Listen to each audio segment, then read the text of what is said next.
Essa história aconteceu com meu pai e dois amigos, quando eles eram rapazes, no interior de Pernambuco, lá por volta dos anos 80.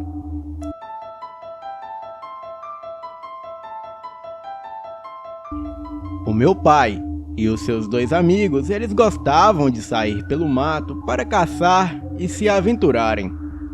Mas certo dia, começou uma chuva muito forte e como eles estavam na mata e já era por volta das 18 horas, eles resolveram passar a noite no casarão de uma fazenda abandonada que pertencia ao avô ou bisavô de um deles. A fazenda era na serra, num local distante e isolado, e a casa estava abandonada havia muitos anos, de forma que o mato circundava tudo. E dentro da casa, eles acenderam o fogão de lenha, prepararam a carne e, na hora de dormir, apagaram o fogo. Mas no meio da noite, um dos amigos do meu pai acordou assustado com urros de um animal que parecia ser uma onça. Então, ele foi devagar até a porta da sala do casarão e, pela claridade do relâmpago, ele percebeu que havia uma enorme onça do lado de fora. E esse amigo se chamava Paulo. Ele acordou o outro amigo que se chamava Pedro e também o meu pai que se chama João. Bem, ninguém quis sair lá fora, mas o Paulo insistia que a onça, ela não iria embora, a menos que atirasse nela. O Paulo abriu a porta, apontando a espingarda.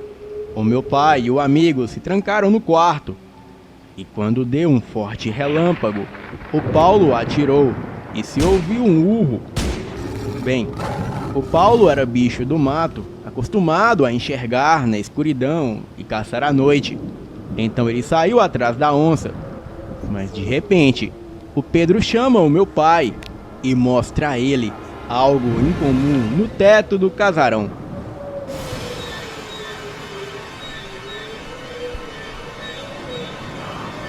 A casa era de telhas e eles viram uma luz tão branca, mas tão branca, que dava para ver até os detalhes mínimos das telhas, como rachaduras e manchas.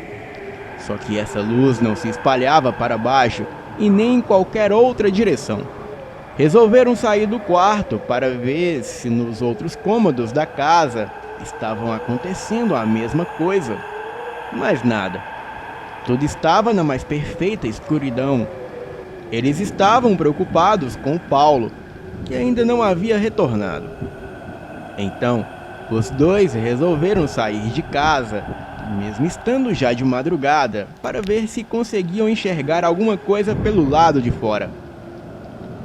E quando chegaram lá, tudo que eles puderam ver foi um enorme objeto em forma de disco que emitia aquela luz. O meu pai, com a espingarda em mãos, ele atirou para cima na direção daquele objeto desconhecido. Em meio àquela luz, eles viram surgir uma criatura que não era nenhum animal desse mundo. Era um ser enorme, de aproximadamente uns 2 metros de altura. Era muito forte, usava uma máscara e parte do seu corpo era revestido com uma couraça prateada. E das mãos do ser saíam enormes garras, e aquele ser segurava uma lança. A criatura rapidamente soltou uma rede no amigo do meu pai, que a princípio pareceu apenas o prender na rede. Tipo essas redes de pesca. Mas a rede foi se encolhendo e só não triturou o corpo do amigo do meu pai, porque assim que ele percebeu o que estava acontecendo, ele sacou a faca e cortou a rede. A rede era muito resistente, mas assim que ele cortou apenas um gomo, imediatamente a rede parou de se encolher e ele conseguiu escapar. O ser, ele deu um tapa com o antebraço no meu pai, o atirando para longe. O Pedro pegou a espingarda e atirou naquele ser. Porém, ele não conseguiu acertar, pois aquilo ficou totalmente invisível Alguns minutos depois, a luz sumiu, assim como também o ser. O meu pai e o seu amigo estavam com muito medo, e assim que tudo voltou ao normal, eles puderam ver a cabeça da onça ali no chão. Então, o meu pai, temendo o pior, ele queria sair imediatamente para procurar pelo Paulo. Mas o Pedro disse que era melhor eles saírem assim que o sol nascesse, pois seria muito perigoso sair àquela hora, ainda mais depois do que aconteceu. Bem, os trovões continuavam. Eles entraram e se trancaram no quarto. Ambos não queriam dormir depois de tudo aquilo que aconteceu. Mas conta ao meu pai que lhe veio um sono tão profundo que eles acabaram dormindo. E assim, acordaram no nascer do sol. Eles lembraram de tudo o que aconteceu na noite passada e não poderia ser sonho, pois ambos se lembravam dos mesmos acontecimentos.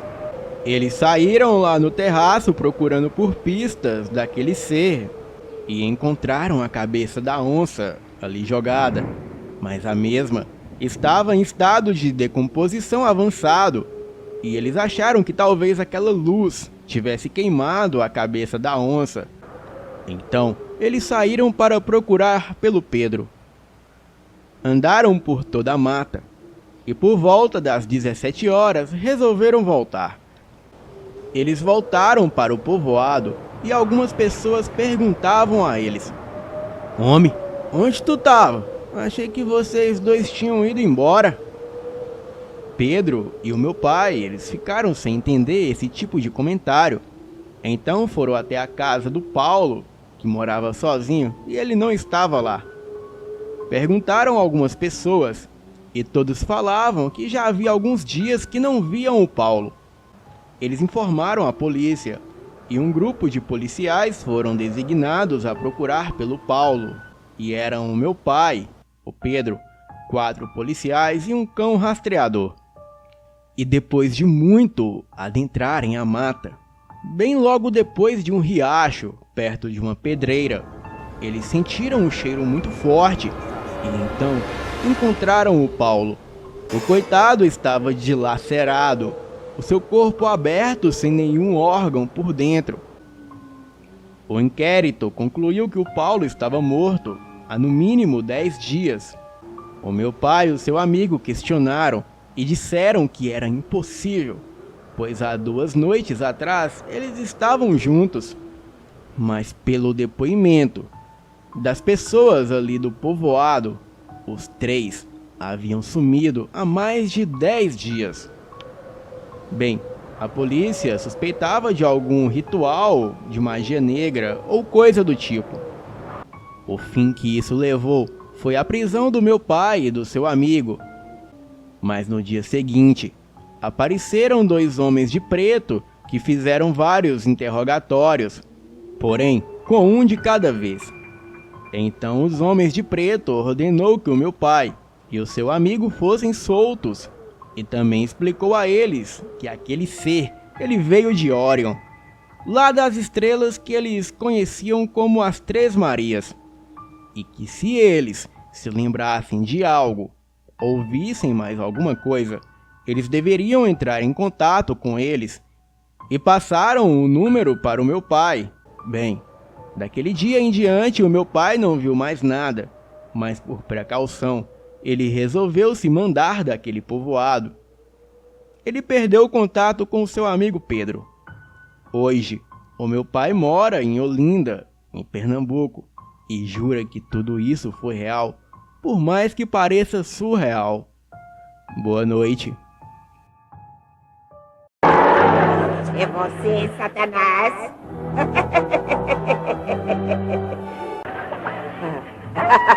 É você, Satanás!